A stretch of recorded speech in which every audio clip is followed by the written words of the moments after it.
لله رب العالمين والصلاة والسلام على رسوله الأمين أما بعد.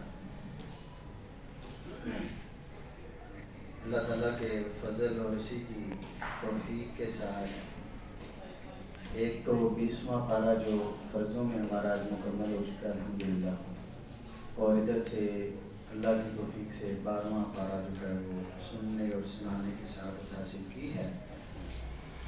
اللہ رب العالمین اپنی بارگاہ میں قبول و منظور فرمائے اور ہمارے گناہوں کی معافی کا ذریعہ بنائے اور جنت کے درجات کا ذریعہ بنائے.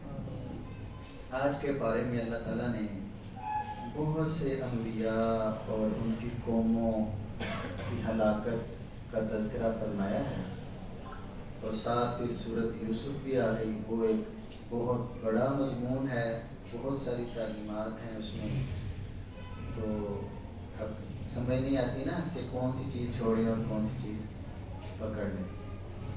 تو عقیدے کے حوالے سے آج تھوڑی سی بات کرتے ہیں. کچھ لوگ نبیوں، ولیوں اور نیک لوگوں کی سفارش کی آڑ میں نا گناہوں کو اپنے لیے جائز سمجھ لیتے ہیں. خیر، اللہ کے نبی صلی اللہ علیہ وسلم نے سفارش کرنی ہے، ساری جان چھوٹ جائیں. یا پھر ساڑھے حافظ صاحب نے ساڑھے میں بڑا پیار محبت ہے، ساری سفارش کریں گے تو جان چھوٹ جائے. یا پھر وہ فلاں عالم دین ہیں. دیکھیں، جو نیک لوگ ہیں اللہ تعالیٰ سفارش کا حق عطا فرمائیں گے، لیکن سفارش اسی کی ہوگی جس کی اللہ چاہیں گے.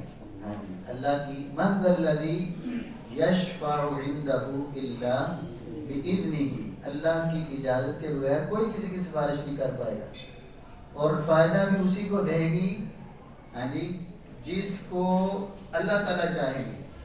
جس کو اللہ تعالیٰ چاہیں گے اسی کو فائدہ دے گی سفارش. جس کو اللہ تعالیٰ نہیں فائدہ دینا چاہیں گے سفارش فائدہ نہیں دے گی، چاہے وہ نبی ہی کیوں نہ ہو. ایسی عظیم بات ہے، اور اس میں کوئی شک نہیں ہے کہ نبی صلی اللہ علیہ وسلم کی سفارش کی وجہ سے گناہ گاروں جنت کے راستے نصیب ہوں گے. لیکن جب اللہ تعالیٰ جائیں، لوگوں نے کچھ اشعار گانے، خدا ہی نہ مانو تو کیا کرو گے، یعنی رسول اللہ صلی اللہ علیہ وسلم آپ کی ذات حرف آخر ہے، لیکن آپ کی بات بھی حرف آخر ہے.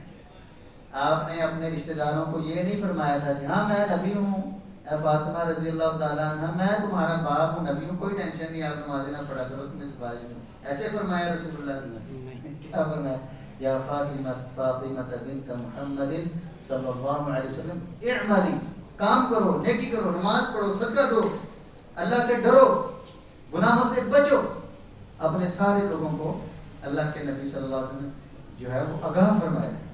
تو اس لیے جو صرف یہ ذہن میں لے کر یا صرف سفارش کو ذہن میں لے کر تو اللہ تعالیٰ سے دوری اختیار کرتے ہیں، یہ نہایت دھوکے میں ہے، نہایت دھوکے. اس حوالے سے آج ہم نے حضرت نوح علیہ السلام کا واقعہ قرآن مجید میں پڑھا اور سنا. کافی لمبا ہے، تقریباً یہ 1.5 صفحے کا. یہ میرے سامنے جو 16 سطری قرآن مجید ہوتا ہے، تو 1.5 صفحہ یعنی 16 اور 10 26 لائنیں ہیں تقریباً اس واقعے میں. تو حضرت نوح علیہ السلام نے اپنی قوم میں کتنے سال تبلیغ کی، کتنی دیر رہے؟ 9 فیہم 1000 سنۃ الا 50 عاما، 1000 سال مگر 50، مطلب 950 سال.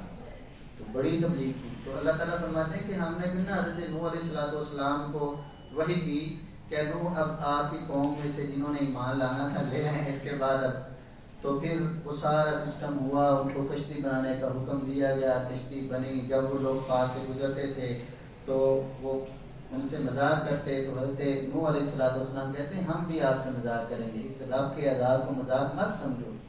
تو جب پھر اللہ تعالیٰ کا عذاب آیا نا، تو حضرت نوح علیہ السلام کشتی میں سوار ہوئے. تو نوح علیہ السلام کو تو پتا تھا کہ اللہ کے عذاب سے کوئی بچانے والا نہیں. تو انہوں نے نا اپنے بیٹے کو آواز دی، وَنَادَى نُوحٌ ابْنَهُ، کیا بیٹے آ جاؤ. وہ ایک بڑے سائڈ پہ تھا اور کہتا تھا کہ یہ اتنا لمبا پہاڑ اونچا، یہاں تک پانی کہاں کیسے آئے گا، یعنی طوفان یہاں کیسے آئے گا پانی کا، تو میں اس کے اوپر چڑھ جاؤں گا. تو کہا حضرت نوح علیہ السلام نے لا عاصم اليوم من امر اللہ، میں نے بھی سوار ہونا. تو کہنے لگے حضرت نوح علیہ السلام اللہ کے عذاب سے آج کوئی نہیں بچا سکتا، تو آ جاؤ ہمارے ساتھ سوار ہو جاؤ، اہل ایمان میں سے ہو جاؤ. تو وہ نہیں سوار ہوئے. جب اللہ کا عذاب آیا وکان من المغرقین، تو پھر وہ بھی غرق ہو گیا.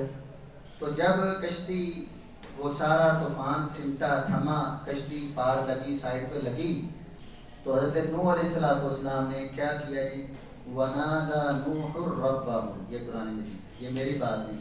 اور نوح علیہ السلام نے اپنے رب سے التجا کی، پکارا.